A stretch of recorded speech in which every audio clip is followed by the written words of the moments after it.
Hey, young America, we need to talk about something called grass. Not that grass. I'm talking about marijuana. It's stimulating, mind expanding, safer to use than alcohol, and as much a part of growing up as smoking corn silk behind the back fence. Such are the myths concerning marijuana. What happened to America's anti-weed ads? Amerika Birleşik Devletleri'nde keyif verici amaçla esrar kullanımı 19 eyalette tamamen meşru, 8'inde suç kapsamından çıkarılmış durumda. Dünyada da durum farklı değil. Avrupa'da benzer adımlar atılıyor ve bu hafta Editör Anlatıyor da Almanya'yı konuşacağız. Angela Merkel'in gidişi ve partisi Hristiyan Demokrat Birliği'nin ana muhalefet koltuğuna geçişi Almanya'da yeni bir dönemin kapılarını açıyor. Liberaller, Yeşiller ve Sosyal Demokratlardan oluşacak koalisyon, ülkede keyif verici amaçla kenevir kullanımını yasal hale getirme konusunda uzlaştı. Şunu göz önünde bulundurmakta fayda var. Seçim öncesi Hristiyan Demokrat Birliği'nden de kenevir kullanımı konusunda yön değiştiren açıklamalar gelmişti. Uyuşturucudan sorumlu Meclis Komisyonu üyesi Daniela Ludwig, seçimlerden sonra uzlaşıya varılabileceğini, kenevir bulundurmaya ülke çapında bir sınırlama getirilebileceğini ve piyasadaki kenevirin analize tabi tutulması gerektiğini belirtmişti. Ancak yeni koalisyondan Ludwig'in açıklamalarından fazlası gelecek.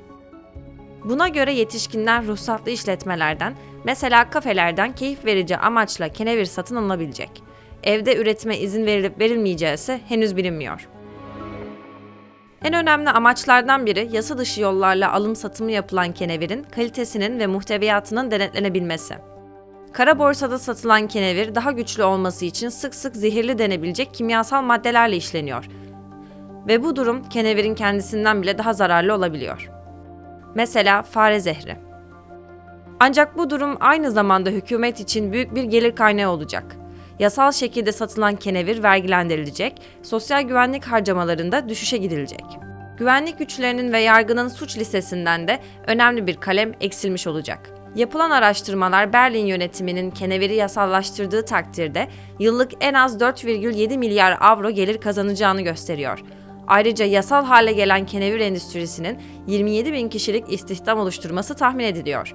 Koalisyon buradan elde edilecek gelirle uyuşturucu kullanımının önlenmesine daha fazla bütçe ayrılabileceğini ifade ediyor. Okay, time's up. Pens down. Delilah. Pens down, Delilah.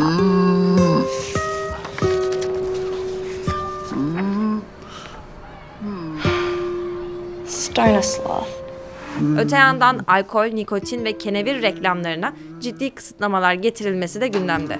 Ancak umarım uyuşturucu karşıtı reklamlar yapalım deyip de böyle kötü hikayeleştirilen işler çıkarmazlar. Düzenleme sadece kenevirin yasallaşmasıyla bitmeyecek. Uygulamanın sonuçları yürürlüğe konmasından 4 yıl sonra değerlendirilecek. Tasarı kabul edilirse Almanya keneviri keyif verici amaçlar için yasallaştıran ve kenevir piyasasını denetleyen ilk Avrupa ülkesi olacak. Hollanda öyle değil miydi diye düşünebilirsiniz. O kısma bir dakika içinde geleceğim. Berlin yönetimi 2017'de kenevirin tıbbi amaçlarla kullanımını serbest bırakmış ve kenevir piyasası en hızlı büyüyen Avrupa ülkesi olmuştu. Bu kapsamda insanlar doktorların yazdığı reçetelerle eczaneden kenevir temin edebiliyor. Küresel ekonominin büyük sıkıntılar yaşadığı şu dönemde uyuşturucu piyasasının devlet kontrolünde gelişim göstermesi Almanya ve yabancı şirketler için yine maddi anlamda avantaj. Birçok kenevir şirketi Avrupa'da zaten tıbbi kenevir piyasasında. Almanya'daki yeni düzenleme özellikle Amerikalı ve Kanadalı şirketlere iyi paralar kazandıracak. Peki neden Hollanda değil de Almanya keneviri yasallaştıran ilk Avrupa ülkesi olacak? Çünkü Hollanda'da işler biraz nasıl desem garip işliyor. Orada kenevir aslında yasa dışı ancak kişilerin kullanması suç kapsamından çıkarılmış durumda. Bu yüzden kafelerde satılması tolere ediliyor. Ancak illegal olduğu için kafeler keneviri kara borsadan temin etmek zorunda. Son zamanlarda başka Avrupa ülkelerinde de keneviri yasallaştırmak için çalışmalar var. Belçika kenevir yetiştiriciliği ve tüketimini yasallaştırdı. İtalya bunu referanduma götürmeyi planlıyor. Fransa ihtiyacı olan hastalara ücretsiz kenevir tedarikiyle alakalı pilot bir proje başlattı. İsviçre'de 3,5 yıllık bir pilot proje başlattı ve kenevir piyasasının ve keyif amaçlı kullanımının etkilerini değerlendiriyor. Malta, kenevirin suç kapsamından çıkarılmasını ve yasa dışı uyuşturucu ticaretini sınırlandırmayı tartışıyor. Bu arada yasallaştırmak ve suç kapsamından çıkarmak birbirinden farklı şeyler. Yasallaştırmak bir davranışı hukuk önünde tamamen meşru bir noktaya taşır ve ceza kapsamının dışında tutar. Suç kapsamından çıkarılan durumlarda ise en fazla para cezası gibi yaptırımlar olur. İşte Almanya'nın yapmayı planladığı şey esrar kullanımını meşru zemine taşımak. Peki bu durumu sadece mali yönünden tartışmak ne kadar doğru? Almanya'da 2019'da gerçekleştirilen bir araştırmaya göre 15 ila 24 yaşlarındaki gençler hayatlarında en az bir kez esrar deneyimi yaşadı. Sonuçlar istatistiğin önceki yıla göre arttığını gösterdi. Ülkede 2020'de uyuşturucu suçlarının %77'si esrar kaynaklıydı. Bunun da birçoğu tüketicileri kapsıyor, satıcı ve üreticileri değil. Öte yandan Almanya'da en çok kullanılan uyuşturucu kenevir. Çok daha önce keneviri yasallaştıran ülkelerin istatistiklerini incelediğimizde keneviri serbest bırakmak iyi bir fikir değil. Kanada'da esrar kullanımı serbest bırakıldıktan sonra ilk 3 ayda kullanım oranının %2 arttığı tespit edildi. En büyük artış erkeklerde, 25 yaş üstü yetişkinlerde ve belli bölgelerdeki insanlarda görüldü. Amerika Birleşik Devletleri'nde yapılan araştırmalar %1 ila 5 oranında değişen artışlar bildirdi. Bu artış da en çok üniversite öğrencilerinde ve 25 yaş üstü yetişkinlerde görüldü. Tabii verdiğim istatistiklere dikkatli bakmak lazım. Kenevir kullanımı yasallaştırılmadan önce de artmaktaydı. Bu yüzden bu artışları direkt olarak serbest bırakılmasına bağlamak doğru olmayabilir. Ancak dünyanın genelinde de olan bu artışları hızlandırmadığı söylenemez. Çünkü bu şekilde kenevire ulaşmak çok daha kolay ve en önemlisi risksiz. Öte yandan keneviri kafelerde dolaşıma sokmak ve serbest bırakmak çocuklara ve gençlere yanlış mesajlar verebilir.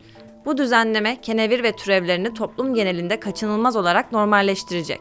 Almanya dahil olmak üzere bu uyuşturucunun serbest bırakılması için öne sürülen argümanlar da ikna edicilikten uzak. Serbestliği savunanlar, kenevir ve türevlerinin alkol ve sigaradan çok daha az zararlı olduğunu ve alkol ve tütün ürünlerinin aksine önemli bir fizyolojik bağımlılık oluşturmadığını söylüyor. Kenevir kullananların şizofreni ve depresyon gibi psikolojik sağlık sorunlarına daha yatkın olduğunu düşünürsek, psikolojik bağımlılıktan kurtulmanın ne kadar zor bir şey olduğunu belki biraz olsun tahayyül edebiliriz. Ayrıca ne tür kenevirden bahsedildiği de çok önemli. 1960'larda tüketilen esrarla günümüzde tüketilen arasında ciddi bir etken madde farkı var. Şu ankiler çok daha güçlü. Öte yandan az önce de bahsettiğim gibi satılan şey doğal kenevir değil. Kimyasallarla işlenen bu uyuşturucu doğal kenevirden çok daha fazla bağımlılık yapıyor. Ihr seid Chemie-Junkies, ohne es zu wissen. Das in Deutschland verkaufte Gras meistens als Haze verkauft, ist meiner Erfahrung nach zu 90% mit synthetischen Cannabinoiden gestreckt. Es macht körperlich abhängig im Gegensatz zu normalen Cannabis. Yani doğal otun yasallaştırılması, kimyasal olanını kullanmaya alışmış insanları torbacılara ulaşmaktan geri koymayacak. Ayrıca kenevir, uyuşturucu merdiveninin ilk basamağı diyebiliriz. Çünkü esrar deneyiminden sonra diğer maddeleri deneme isteğinde merakla birlikte büyük bir artış görülüyor. Batı, Taliban'ın Birleşik Devletlere karşı savaşını finanse ederken uyuşturucu ticareti yapmasını eleştiriyor. Ancak konu hükümetlerine nakit akıtmak olunca insanların zehirlenmesine karşı tutumun apaçık şekilde değiştiğini görebiliyoruz.